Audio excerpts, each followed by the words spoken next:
قل هذه سبيلي أدعو إلى الله على بصيرة أنا ومن اتبعني وسبحان الله وما أنا من المشركين. بسم الله الرحمن الرحيم. السلام عليكم ورحمة الله وبركاته.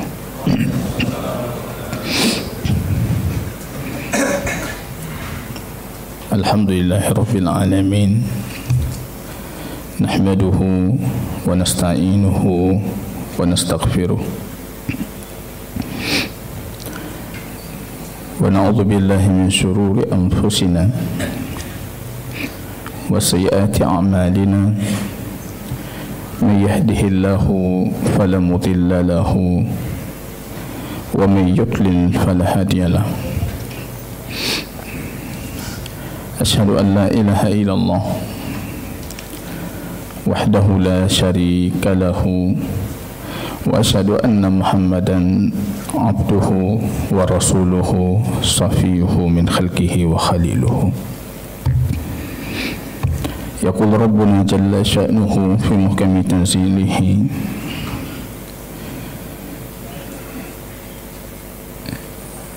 ya ayyuhalladzina amanu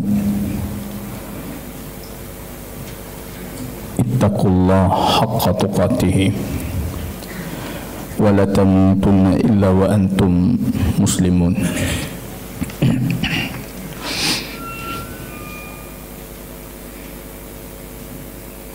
Kaum muslimin dan muslimat, jamaah salat subuh yang diberkahi oleh Allah Subhanahu wa taala. Pujian dan syukur tiada hentinya senantiasa kita panjatkan kehadiran Allah atas segala petunjuk, taufik, hidayah, kesempatan yang Allah berikan, sehingga di subuh yang penuh keberkahan ini kembali kita bisa menunaikan satu faridah Allah, sekaligus mempelajari ayat-ayat Allah dan hadis-hadis baginda Rasul sallallahu alaihi wasallam. Selawat dan salam kita doakan kepada Allah agar tercurahkan kepada baginda Rasul Muhammad sallallahu alaihi wasallam. Kaum muslimin yang berbahagia,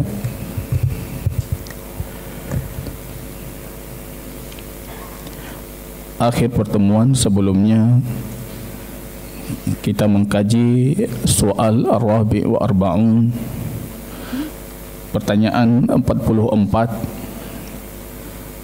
apa itu tauhid al-ilahiyah ataupun tauhid al-uluhiyah atau tauhid al-ibadah.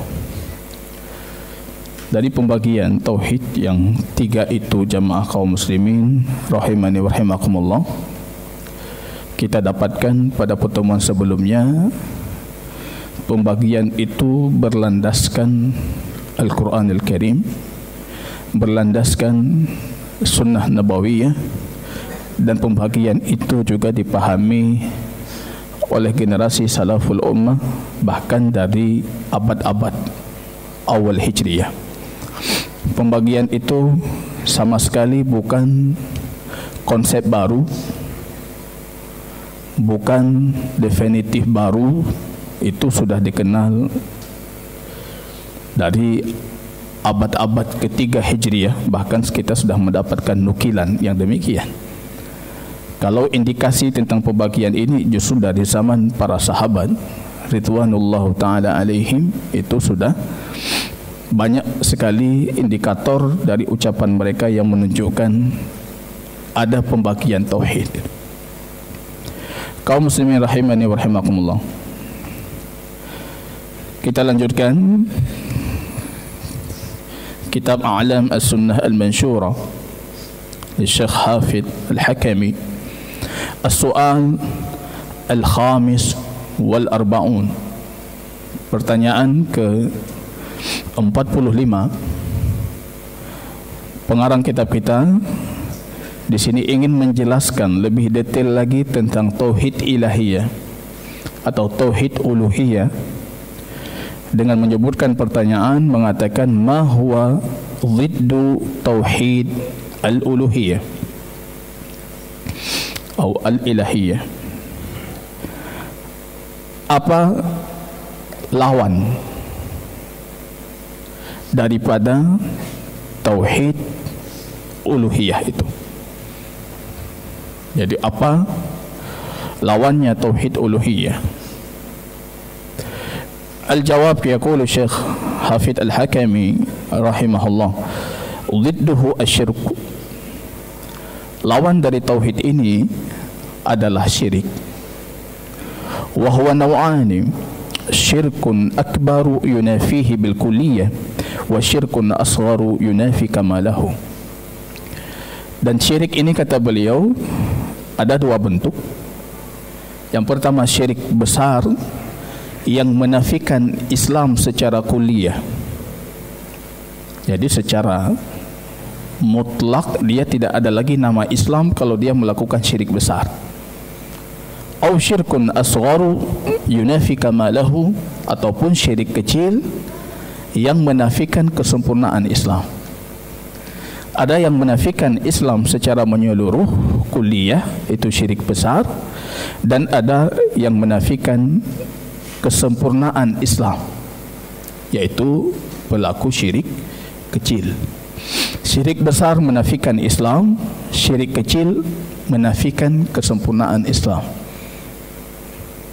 Dengan makna lain, kesempurnaan untuk Islam kita itu dengan mentauhidkan Allah tanpa mensyirikkan Allah dengan sesuatu apapun, sedikit apapun.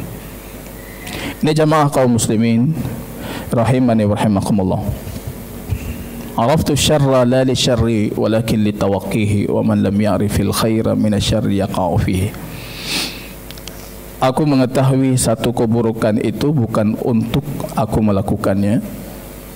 Aku mengetahui keburukan itu supaya aku bisa membedakan mana yang khairi, mana yang syarri, mana yang baik, mana yang buruk. Betapa banyak, kata penyair tadi, orang yang yaqa'u fi syarri, jatuh ke dalam, terjerumus ke dalam keburukan karena dia tidak memahaminya. Belajar tentang syirik, wa biziddihi tatabayyanul asya'u, karena dengan memahami lawannya akan jelas sebuah definisi. Anda tahu hitam itu ketika sudah mengetahui putih. Tahu iman setelah mengetahui kufur. Tahu tauhid uluhiyah, tauhid dalam ibadah, itu setelah kita memahami apa itu syirik.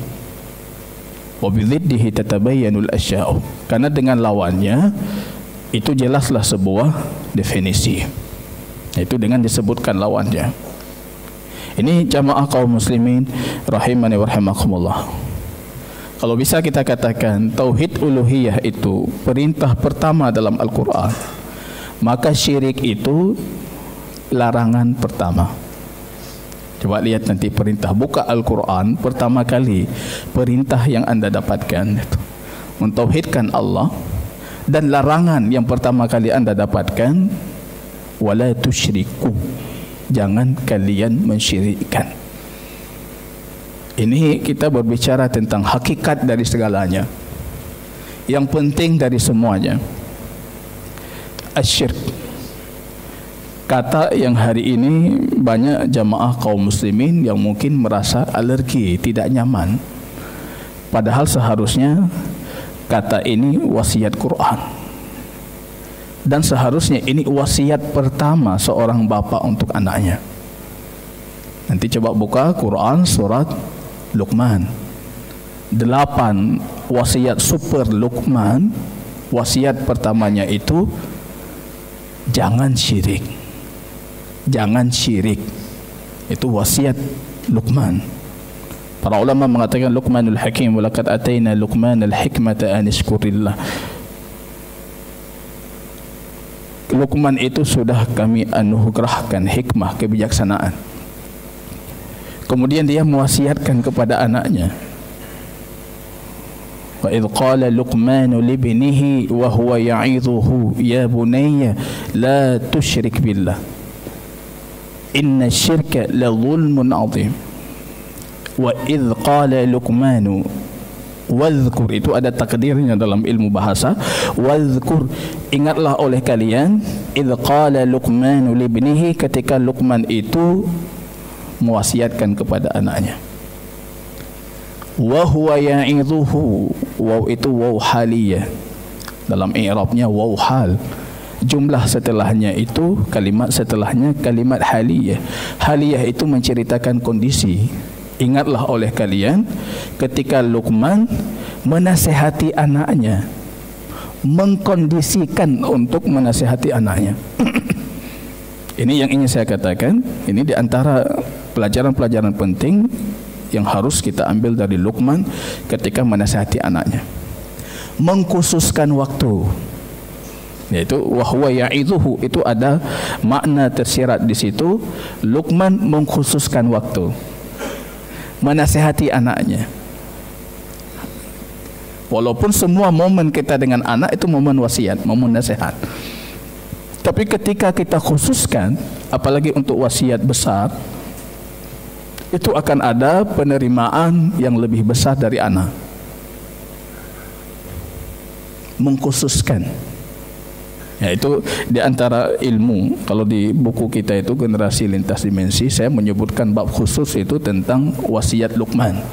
Bagaimana cara menyampaikan nasihat untuk anak, apa saja nasihat yang harus disampaikan, itu lengkap di situ. Wa huwa ya'idhuhu. Apa wasiat pertama? Para ulama mengatakan Luqman itu memilih wasiat, kemudian mengurutkan wasiat itu dari yang paling besar sampai yang paling kecil,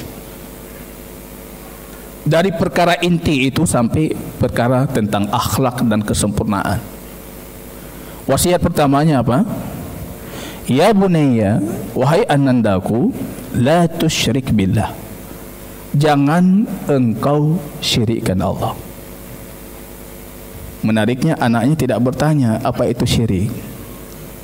Berarti sudah ada wasiat-wasiat sebelumnya yang menjelaskan apa itu syirik. Coba anak kita ingatkan, Pak. Baik syirik, ku syiriknya ya? Ditanyakan kita itu. Karena memang sebelumnya bahasa syirik itu belum ada dalam dialog kita dengan anak. Bahasa tauhid itu enggak ada dalam dialog kita dengan anak. Anak kita akan mempertanyakan, kamu jangan syirik. Jadi syirik itu apa? Logis anak bertanya seperti itu, karena sebelumnya kita tidak ada dialog yang demikian.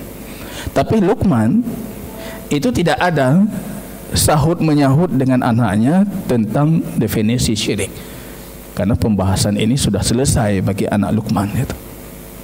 Ini jamaah kaum muslimin rahimani wa rahimakumullah. Di antara PR besar kita ke depan, mendidik generasi di belakang kita, terutama anak-anak kita, di atas nilai-nilai tauhid. La tusyrik, jangan kamu syirik. Anak kecil tidak menerima tanpa alasan, apalagi anak yang pintar. Alasannya apa? Inna syirka la zulmun 'adzim. Syirik itu kezaliman yang besar. Anak kecil enggak suka dizalimi. Dia punya Tuhan yang dia juga akan meyakini Tuhan itu tidak layak dizalimi. Jangan syirik. Kenapa? Karena syirik itu kezaliman yang nyata, kezaliman yang besar, kezaliman yang agung. Ini jamaah kaum muslimin rahimani wa rahimakumullah. Ketika membahas pembahasan syirik, itu resikonya tinggi. Ketidaknyamanan banyak orang, apalagi ada anggapan umat ini tidak mungkin lagi terjerumus ke dalam kesyirikan. Jadi kalau Anda membaca bukunya Muhammad Alwi Al-Maliki itu, yang belakangan ini buku itu jadi buku yang sangat favorit, bahkan diterjemahkan dalam bahasa Indonesia dan seluruh bahasa dunia. Mafahim yajib an tusahhah, itu judul bukunya. Konsep-konsep, pemahaman-pemahaman yang harus diluruskan. Tapi dalam konteks yang dimaksud itu pemahaman terhadap dakwah tauhid Syekh Muhammad bin Abdul Wahhab di Saudi Arabia. Pemahaman, kalau bahasa orang sebelah itu pemahaman Wahabi yang harus diluruskan. Salah satu pemahaman di situ disebutkan umat ini sudah Allah sucikan dari kesyirikan, tidak mungkin terjerumus ke dalam syirik itu. Maka ketika membahas pembahasan syirik, orang akan berpikir ini umat ini nggak jatuh lagi ke dalam kesyirikan, untuk apa dibahas itu? Ini sebenarnya pemahaman, kalau bahasa saya itu harus diluruskan kembali gitu. Konsep yang diluruskan dan harus diluruskan kembali, harus diluruskan. Ini fatal dan berbahaya sekali. Walaupun ini bagi orang lain itu jurus paling ampuh untuk menolak dakwah tauhid. Bilang saja syirik sudah selesai dengan umat Muhammad, tidak ada lagi pembahasan syirik.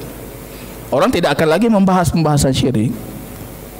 Jadi apa artinya banyak sekali ayat Quran yang akan kita bacakan, banyak sekali hadis baginda Rasul yang mengingatkan umatnya bahaya syirik. Kalau memang umat ini tidak mungkin terjerumus ke dalam kesyirikan.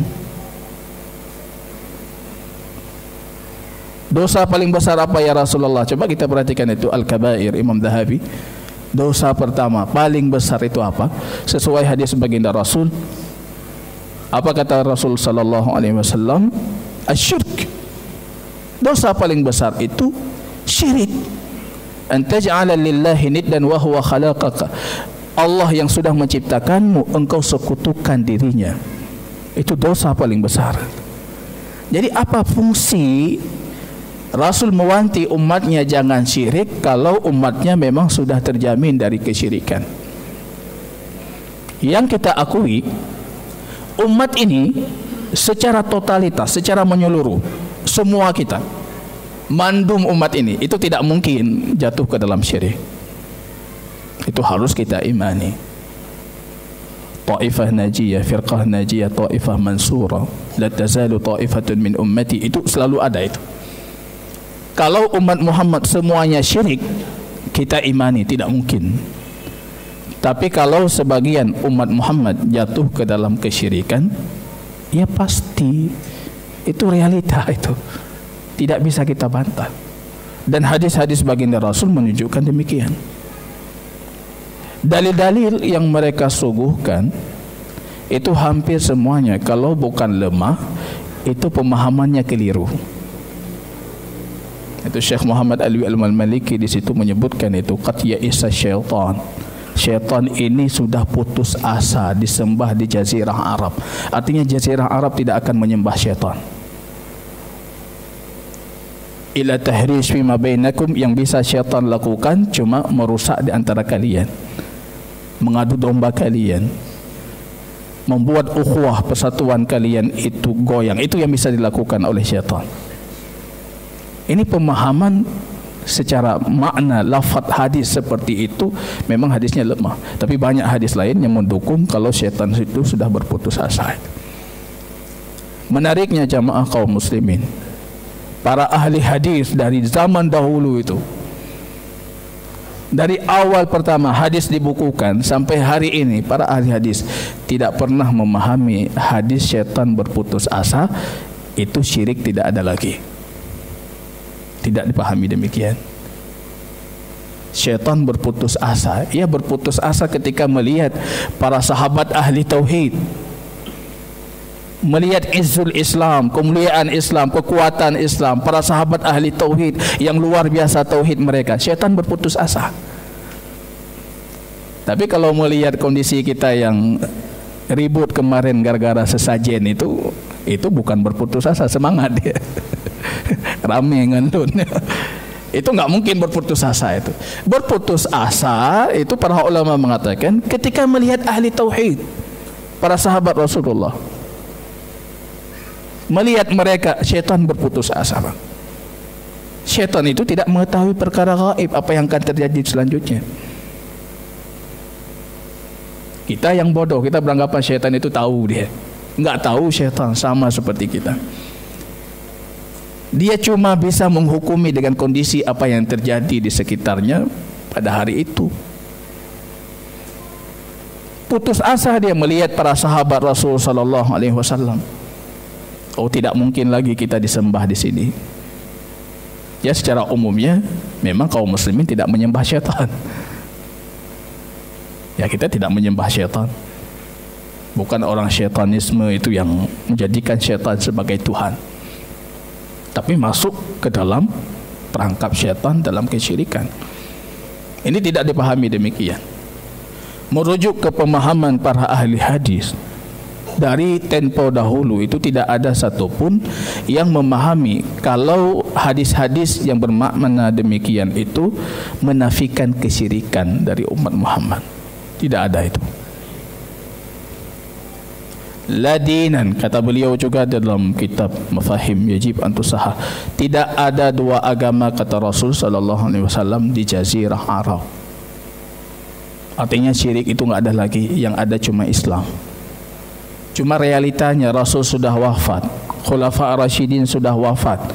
Di jazirah Arab itu masih bukan satu agama.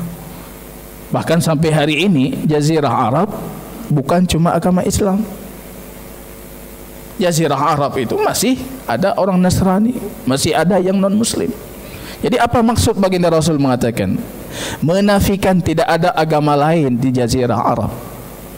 Bukan maksudnya menafikan syirik, tapi maksudnya itu para ulama menjelaskan an-nafyu yufidun nahyi. Yang dimaksud dengan penafian Rasul itu larangan. Rasul melarang, cuma belum berhasil dilakukan. Kalau aku masih hidup dengan hadis baginda Rasul yang lain, beliau mengatakan la ukhrijannal yahuda wan nasara. Aku keluarkan Yahudi Nasrani dari jazirah Arab kalau aku masih hidup. Rupanya Rasul wafat, mereka masih ada. Umar juga demikian. Kalau aku Allah panjangkan umurku, aku keluarkan mereka Yahudi Nasrani dari jazirah Arab. Rupanya Umar wafat, mereka masih ada, tidak mampu dikeluarkan. Jadi tidak ada penafian yang menunjukkan hadis itu menafikan adanya kesyirikan. La akhsha alaikum an tusyriku billah. Aku tidak khawatir kepada kalian, kata baginda Rasul dalam hadis yang sahih, aku tidak khawatir kalian mensyirikkan Allah. Tapi yang aku khawatirkan antanafasu fiha, kalian akan berlomba-lomba untuk dunia kalian. Syekh Muhammad Alwi Al-Maliki memahami Rasul tidak khawatir, artinya umat ini tidak lagi jatuh ke dalam kesyirikan. Para ulama menjelaskan yang tidak dikhawatirkan itu para sahabat. Yang tidak dikhawatirkan itu umat Muhammad secara umumnya, secara semuanya jatuh ke dalam kesyirikan. Rasul tidak pernah khawatir itu.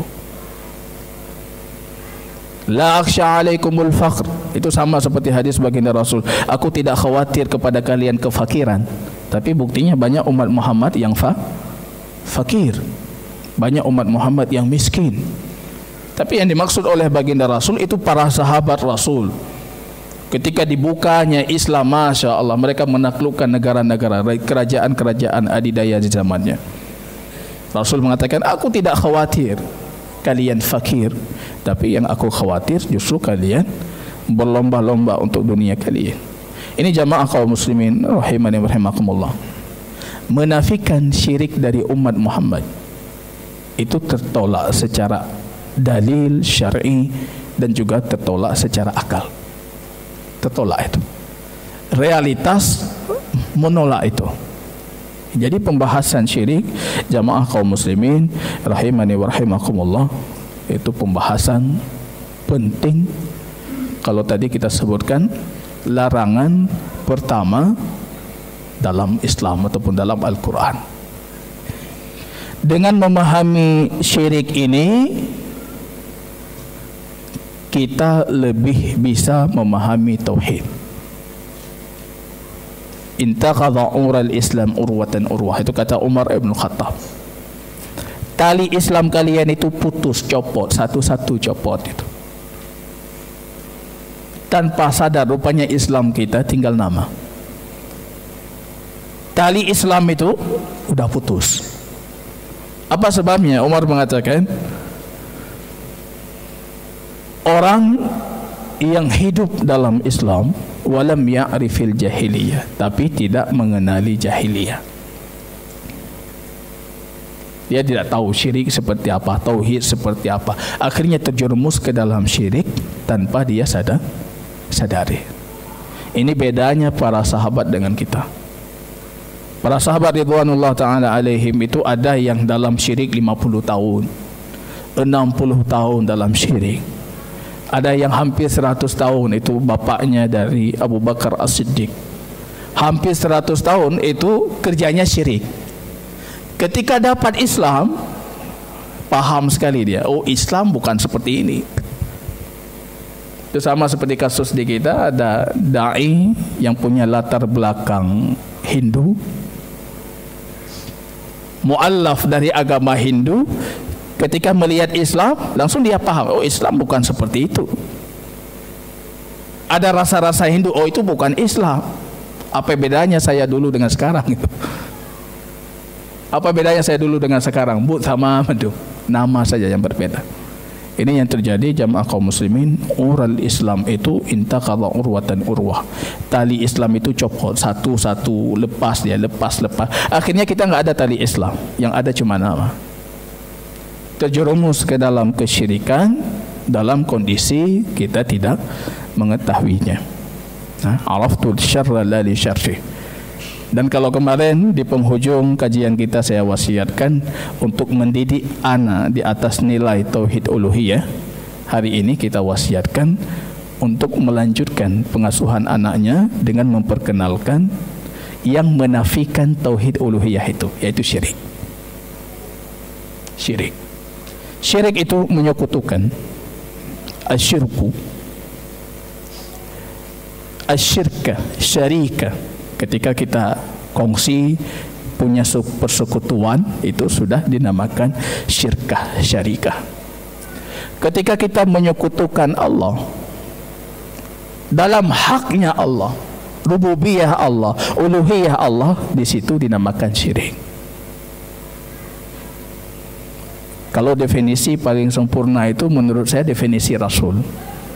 Jadi saya cari definisi para ulama tentang syirik, hampir tidak bisa kita dapatkan definisi yang sempurna itu.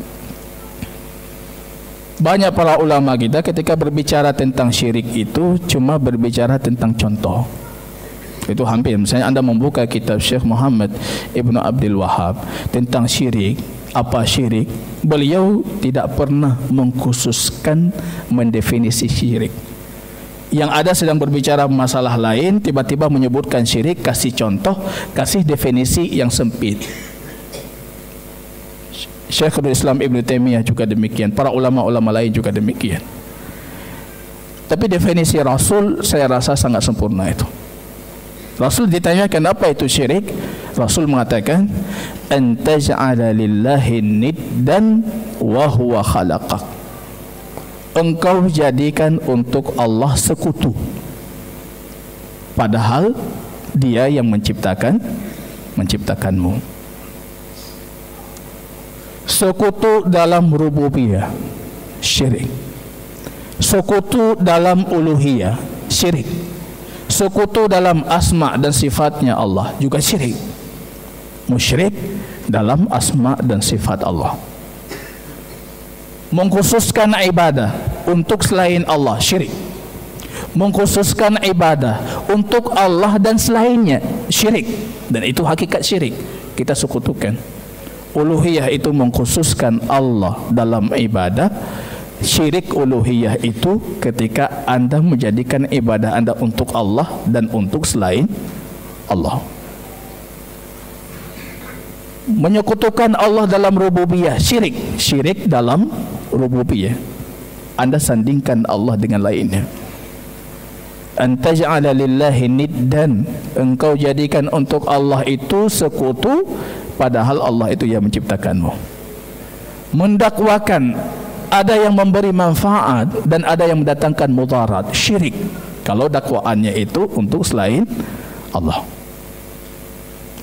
semua hak-hak khusus Allah ketika Anda berikan kepada makhluk, Anda sudah mensyirikkan Allah dengan makhluk. Barangkali itu penjabaran, gambaran tentang syirik berdasarkan hadis Rasul sallallahu alaihi wasallam. Jadi nanti muncul berbagai macam bentuk kesyirikan. Ada syirik fil mahabbah, syirik dalam cinta. Rupanya mencintai Allah sama atau lebih tinggi dia mencintai makhluk dibandingkan Allah. Syirik dalam khasyah, takut kepada selain Allah sama atau lebih tinggi dibandingkan dia takut kepada Allah. Jadi muncul berbagai macam fenomena kesyirikan. Ini jamaah kaum muslimin rahimani wa rahimakumullah. Ada syirik besar, kata pengarang kitab kita Syekh Hafidz Al-Hakami, dan syirik besar itu menafikan Islam kita secara menyeluruh. Ini yang tidak disepakati oleh banyak kaum muslimin. Padahal Islam itu pintu. Ketika Anda masuk pintu itu, Anda bisa keluar juga. Bukan kalau sudah masuk nggak bisa keluar lagi, sudah hilang pintu tiba-tiba, nggak ada. Dia ada pintu, Anda masuk. Pintu itu kalau Anda tidak terpenuhi syarat, Anda keluar darinya. La ilaha illallah itu pintu masuk Islam. Ketika konsekuensi la ilaha illallah, kewajiban kita terhadap la ilaha illallah itu tidak kita lakukan, maka kita keluar dari Islam itu. Ada syirik kecil yang masing-masing akan dijelaskan di pertanyaan selanjutnya, yang menafikan kesempurnaan. Jadi kesempurnaan Islam dipertanyakan ketika kita masih terjerumus ke dalam syirik kecil. As-su'al as-sadis wal arba'un, pertanyaan 46, ma huwa syirkul akbar? Apa itu syirik besar? Jadi kalau kita lihat definisi Syekh Hafidz Al-Hakami lebih banyak contoh dibandingkan memberikan definisi yang maksimal untuk syirik. Jadi kasih contoh. Karena kadangkala contoh itu lebih jelas dibandingkan definisi.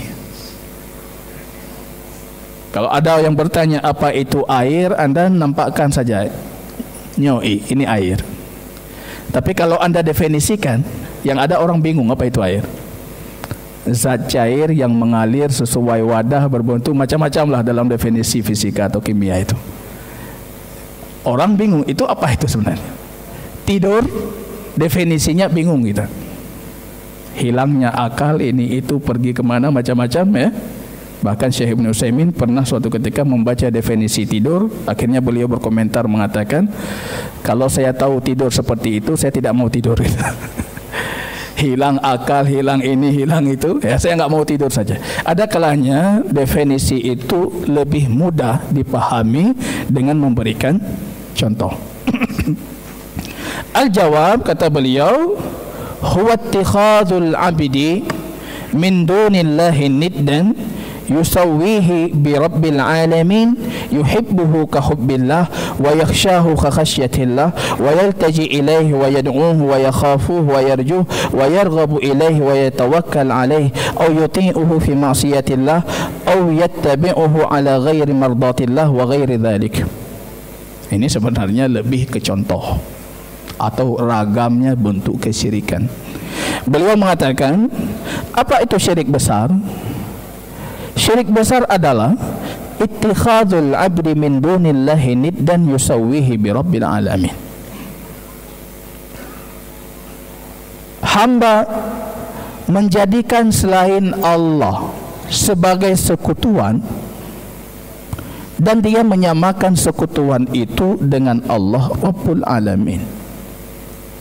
Itu bahasa sederhananya, itu hadis baginda Rasul tadi. Antaj'ala lillahi niddan wa huwa khalaqaka. Engkau jadikan untuk Allah sandingan, sekutuan, padahal Allah itu yang menciptakanmu.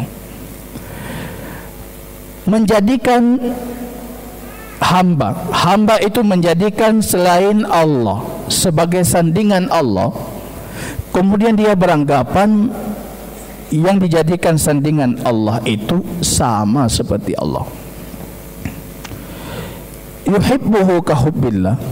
Ini syirik mahabbah, syirik cinta. Dia mencintainya sebagaimana mencintai Allah. Wa yakhshahu ka khasyatillah. Dia takut kepadanya seperti takut kepada Allah. Ini syirik takut, syirik khasyah. Wa yaltaji'u ilaihi, dan dia berharap kepadanya sama seperti dia berharap kepada Allah. Wa yad'uhu, yaltaji itu dia kembali kepadanya di dalam kebutuhannya. Wa yad'uhu, dan dia memohon kepadanya sama seperti dia memohon kepada Allah. Wa yakhafuhu, dan dia takut kepadanya sama seperti takut dia kepada Allah. Wa yarjuhu, dan dia mengharap kepadanya sama seperti dia mengharap kepada Allah. Wa yarghabu ilaihi au yuraghibu ilaihi, dan dia menjadikan orang-orang berharap kepadanya atau menggantungkan harapannya kepadanya. Wa yatawakkal alaihi, dan dia bertawakal kepadanya, berserah diri kepadanya.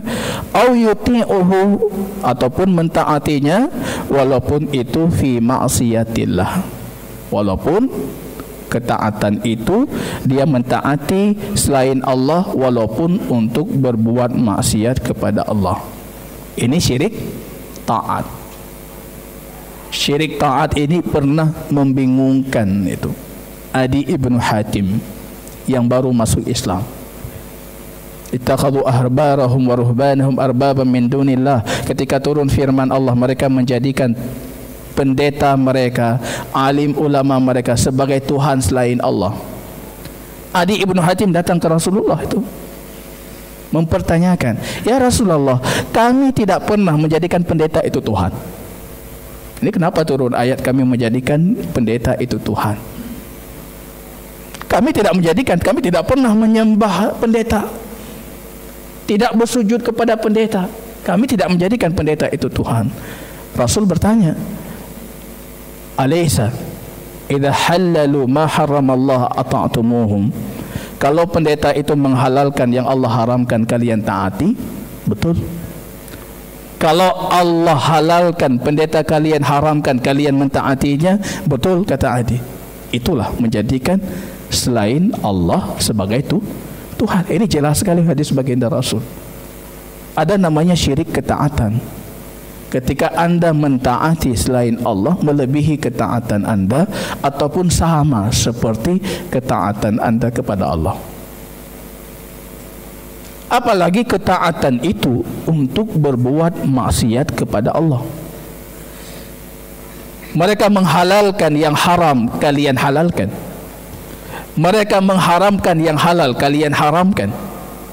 Itu hakikat kata baginda Rasul, menjadikan pendeta-pendeta kalian itu Tuhan selain Allah. Ini ragam bentuk kesyirikan. Mentaati selain Allah dalam berbuat maksiat kepada Allah, au yattabi'uhu ala ghairi mardatillah, ataupun mengikutinya walaupun berlawanan dengan keridaan Allah, dengan hal yang Allah ridai, wa ghairi dzalika, dan berbagai macam fenomena lainnya. Qala ta'ala, Allah Subhanahu wa taala berfirman, innallaha la yaghfiru ay yushraka bihi wa yaghfiru ma duna dzalika liman yasha wa may yusyrik billahi faqad iftara itsman 'azima. An-Nisa ayat 48. Sesungguhnya Allah, ini ada penekanan, inna, sesungguhnya Allah tidak akan mengampunkan. Ini tidak dapat pengampunan abadiyah selama-lamanya. Allah tidak akan mengampunkan orang yang mensyirikkan dirinya, dan Allah mengampuni apa yang di bawah dosa syirik itu kepada siapa yang dia kehendaki. Dosa besar selain syirik, akidah Ahlussunnah wal Jamaah itu akan berada di bawah masyiah Allah. Kalau Allah berkehendak diampuni, diampuni. Kalau tidak berkehendak diampuni, tidak diampuni. Tapi kalau syirik, nah ini hukumnya satu dia, Allah tidak akan mengampuni. La in asyrakta ya Muhammad, kalau engkau syirik, itu ancaman Allah untuk Rasul. Kalau engkau syirik, la yahbatanna amaluka, semua amalmu itu gugur, batal itu. Coba dipahami ini dengan yang kita sampaikan di mukaddimah tadi. Umat ini tidak mungkin syirik, padahal Allah, Rasul saja diingatkan. Wahai Muhammad, kalau engkau syirik, semua amalmu gugur itu. Kalau umat Muhammad tidak mungkin jatuh kesyirikan, apalagi Muhammad. Tapi kenapa Allah mengancam baginda Rasul itu? Kalau engkau syirik, semua pahalamu semua itu gugur. Siapa yang punya pahala paling besar itu baginda Rasul. Kita ibadah semuanya pahala diberikan kepada baginda Rasul, tanpa dikurangi pahala kita diberikan sempurna untuk Rasul Allah. Seluruh umat ini beribadah dari semenjak baginda Rasul itu diutus sampai kiamat sa'ah, nanti ditegakkannya hari kiamat, pahala umatnya itu semuanya pahala baginda Rasul. Pahala itu yang sangat besar itu, yang tidak mungkin dijangkau oleh umatnya itu bisa gugur kalau sekiranya baginda Rasul itu melakukan kesyirikan. Kan tidak mungkin ditakut-takutkan oleh Allah dengan sesuatu yang tidak pernah terjadi. Artinya kemungkinan terjadinya ada, tapi kemungkinan itu mustahil pada diri Rasul Allah. Tapi tidak mustahil pada diri umat Muhammad sallallahu alaihi wasallam. Itu dosa yang tidak diampuni. Anda lebih baik sedikit ibadah dibandingkan Anda punya sedikit, dibandingkan apa? Sedikit dari kesyirikan. Karena sedikit dari kesyirikan itu fatal dia. Maksiat banyak sekali ini itu, tapi sedikit dari kesyirikan langsung fatal. Selesai, bukan lagi berada di bawah masyiatillah. Itu tidak diampuni itu. Wa qala ta'ala, wa may yusyrik billahi faqad dhalla dhalalan ba'ida. Siapa yang mensyirikkan sesuatu dengan Allah, maka dia sudah tersesat dengan kesesatan yang jauh. Artinya kalau kesesatan dekat, barangkali tidak lama lagi kembali lagi dia. Tapi kalau kesesatannya jauh, melampaui batasnya, sudah terlalu jauh, Anda melampaui batas terhadap hak Allah. Wa qala ta'ala, innahu may yushrik billah faqad harramallahu alaihi al-jannah wa ma'wahu an-nar. Sesungguhnya siapa yang mensyirikkan Allah dengan sesuatu apapun, maka Allah sudah mengharamkan atasnya syurga. Wa ma'wahu an-nar, dan tempat kembalinya itu neraka. Maka kadang-kala jamaah kaum muslimin terjerumus ke dalam syirik, kita tidak sadar itu. Maka doa Rasul itu minta dijauhi dari kesyirikan yang kita tidak mengetahuinya. Astaghfirullah, meminta ampun, istighfar terhadap syirik yang sudah pernah kita lakukan barangkali, dan minta perlindungan Allah terhadap syirik yang kadangkala kita tidak tahu kalau itu syirik, dan kita melakukan ataupun sedang melakukan dan terus melakukan. Al-Maidah 72. Wa qala ta'ala, Allah juga berfirman, wa may yusyrik billah, orang yang mensyirikkan Allah, faka'annama kharra minas sama, itu bagaikan, itu sebuah tamsil, seperti sesuatu yang jatuh dari langit, fatakhtafuhu tayru, tiba-tiba itu diambil diterkam oleh burung, au tahwihi bihir rihu, ataupun ditiup oleh angin untuk tempat yang jauh, fi makanin sahiq, dibawa oleh angin ke tempat yang jauh. Itu para ulama menjelaskan tamsilan ini itu begitu kosongnya pribadi dan keimanan orang-orang yang melakukan kesyirikan. Seperti Anda bayangkan itu seperti orang yang jatuh dari atas, jatuh dari langit, tiba-tiba diterkam oleh burung, dibawa kemana yang dia kehendaki, ataupun ditiupkan oleh angin, dia makin jauh dari sumbunya, jauh dari petunjuk, jauh sekali, fi makanin sahih, bahkan jauh terlempar daripada petunjuk Allah Subhanahu wa taala. Al-Hajj, surat Al-Hajj 31. Wa ghairi dzalika minal ayat, dan banyak sekali ayat tentang ini. Wa qala an-nabiy sallallahu alaihi wasallam wa ala alihi wasallam, haqqullah 'alal ibad ay ya'buduhu wa la yusyriku bihi syai'an, wa haqqul ibadi 'ala Allah alla yu'adziba man la yusyriku bihi syai'an, wa huwa fi sahihain. Dan hadis ini dalam sahihain, hadis yang menceritakan hak Allah dan hak hamba. Apa kata baginda Rasul? Itu hadisnya panjangnya. Rasul bertanya kepada para sahabat, atadri ma haqqullah 'alal ibad wa haqqul ibadi 'ala Allah. Engkau tahu tidak, kalian tahu tidak apa hak Allah atas hambanya dan hak hamba atas Allah? Para sahabat mengatakan Allah wa rasuluhu a'lam, yang lebih tahu cuma Allah dan Rasulnya. Tiba-tiba Rasul mengatakan, haqqullah 'alal ibad, hak Allah atas hamba itu ay ya'buduh, untuk menyembahnya, wala yusyriku bihi syai'an, dan jangan dia sekutukan Allah dengan sesuatu apapun. Jangan syirik. Itu saja yang harus kita jaga. Jangan syirik. Dibandingkan berfikir dapat pahala, dapat manfaat, lebih baik tinggalkan kalau pembahasan kesyirikan. Nyo kita pegatnya kalau kita lakukan ini kita berpahala. Tinggalkan saja kalau ada unsur kesyirikan. Pahala kecil itu kalau sekiranya betul-betul berpahala, itu tidak sebanding dengan kesyirikan walaupun kecil di dalamnya. Kita ada harapan membuat sesuatu fenomena kesyirikan, kegiatan syirik, di situ ada harapan manfaat. Manfaat kecil itu di kepala kita harus kita buang jauh. Kalau dibandingkan dengan kecil tapi itu syirik. Karena walaupun kecil, yang namanya itu syirik, itu menggugurkan kebaikan yang kita miliki. Maka hak Allah, ini para ulama menafsirkan, hak Allah itu hak lazim, hak yang harus. Apa itu? Sembah Allah, jangan syirik.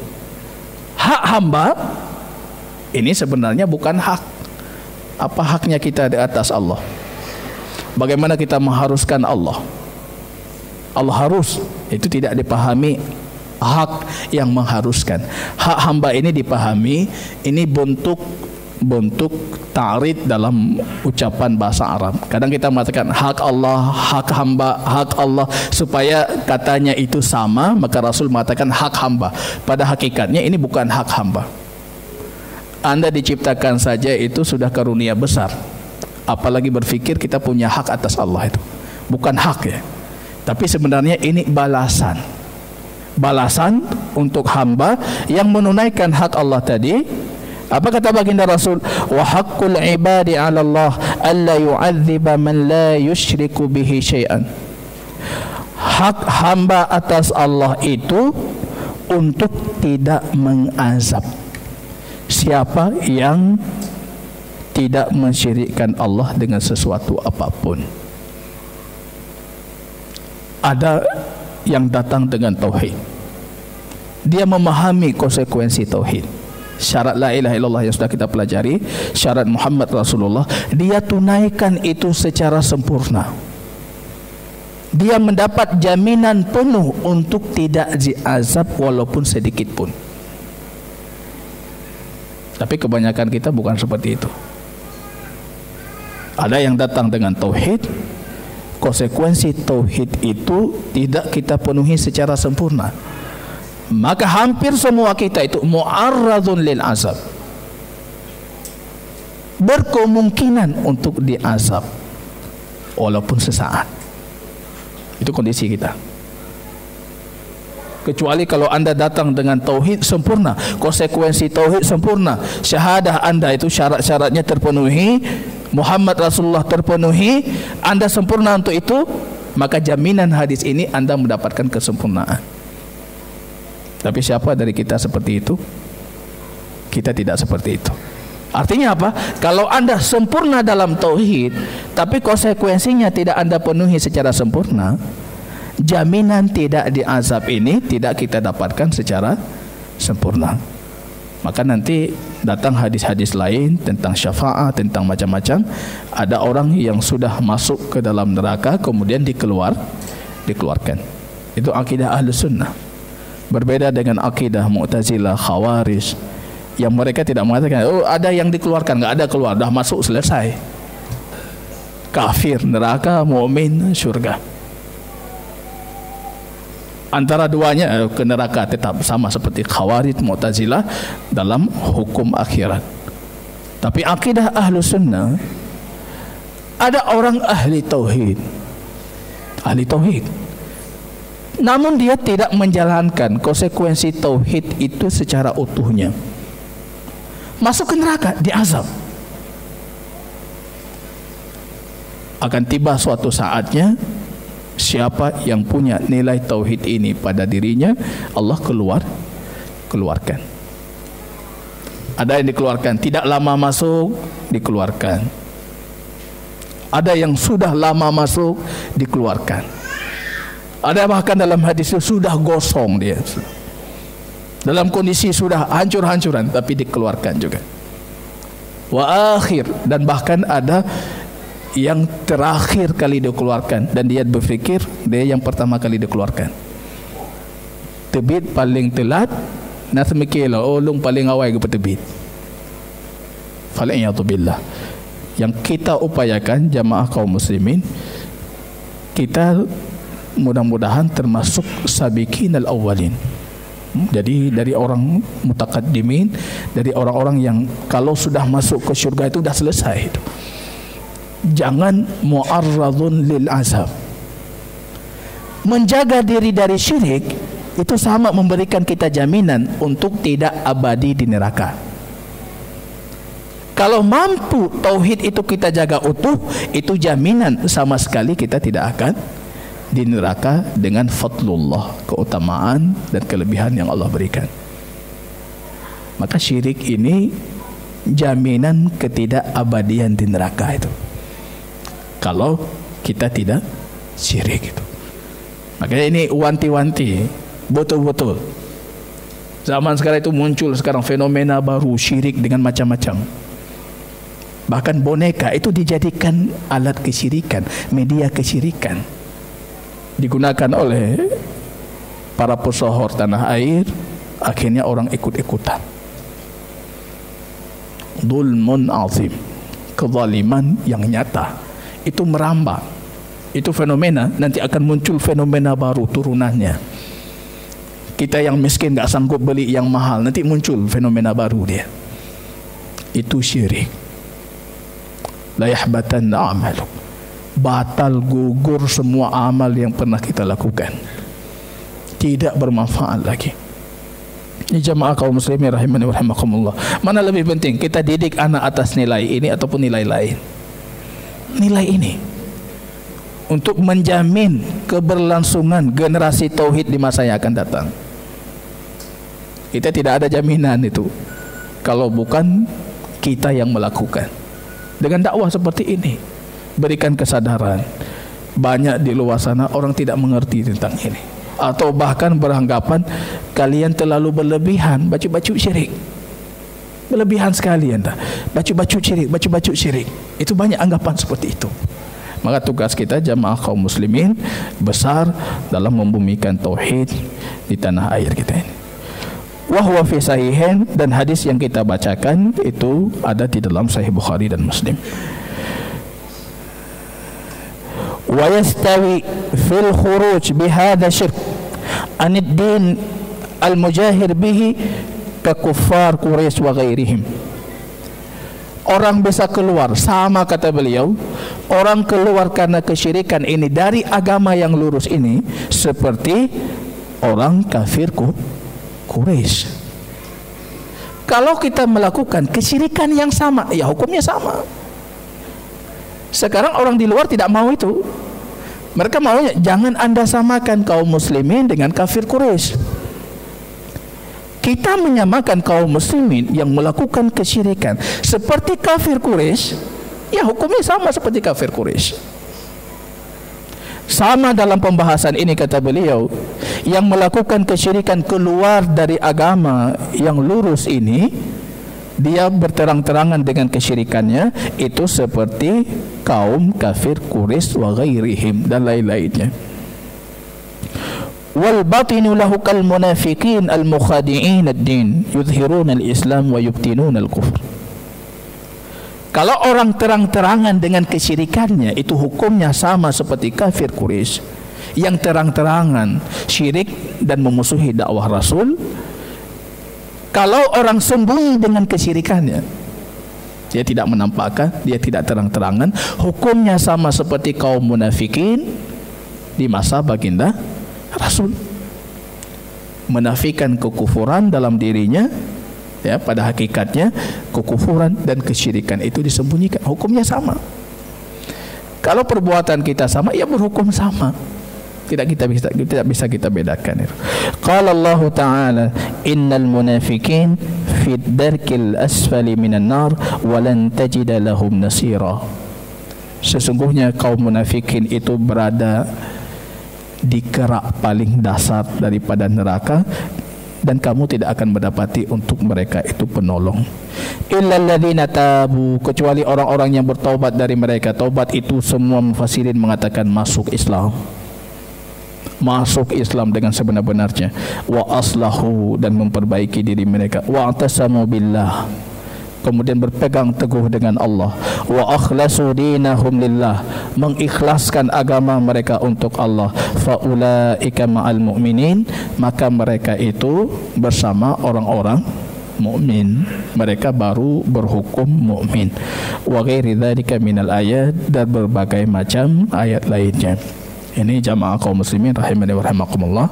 Ini sedikit penjabaran dari pengarang kitab kita Syekh Hafidz Al-Hakami tentang syirik besar, menyekutukan Allah dalam segala hak yang khusus itu hanya milik Allah, baik dalam rububiyah Allah ataupun uluhiyah Allah.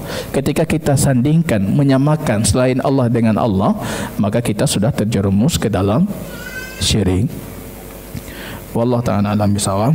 Kita cukupkan di sini. Barakallahu fikum. Subhanakallahumma bihamdika asyhadu an la ilaha illa anta astaghfiruka wa atubu ilaik. Assalamualaikum warahmatullahi wabarakatuh.